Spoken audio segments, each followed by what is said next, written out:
За part 2 шүү манайхаа. Тэгээд дараагийн үнэртэй бас бол ийм үнэртэй үгс. Үнэ ингэж энэ басанд жоохон гой үнэртэй гэсэн шүү дээ. Тэгээд 3-4 минутын дараа амар гой. Ингээд энэ анда анхадаа амар таалагдсан байхгүй амар гой үнэртэй байхтай. Ийм сулгаан ийм хүрхэн багт ийм гой үнэртэй байлгүй яа юм аа ингээд. Энэ улаангтайсэн бид нарыг хуурсан байлээ ингээд хуваалж яваа. Тэгээ угаасан та нар өнөртөөс нь танилцуулгаа яг үзээрэй. Тэгээд би ийм хоёр уран үнэртэй юм. Энэ ч тийм минийх биш. Энийг энэ би ээжээсээ 50,000-аар худалдаж авсан. 50,000-аар шүү дээ. Энийг манайд үзээ. Ингээд 20,000-аар худалдаж авсан.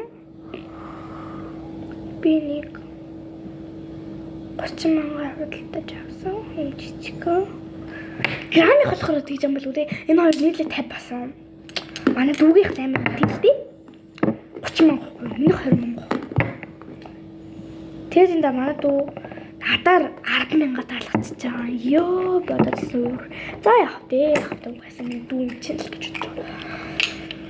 Тэгээд нэг иймэрхүү надад хамгийн их таалагдсан хоёр бэлэг гэх юм бол манай найз үг марад гэнэ юм манай өгс. Тэгээ би ч л та ийм гэрэл тэгээд оюун цэцэг анаа гээд манай нэг анаа бити. Тэр их чин дээр 10,000 тавьд өгсөн байгаа. Энэ аим хүрэн алцмаар санагцсан үедээ л хүрхдэг гэж хэлсэн баха.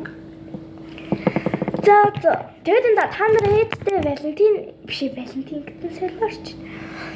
Мартин нэрний бэлэг өгсөн үү? Би ээжтэй заяа ингээд бэлэг өгсөн.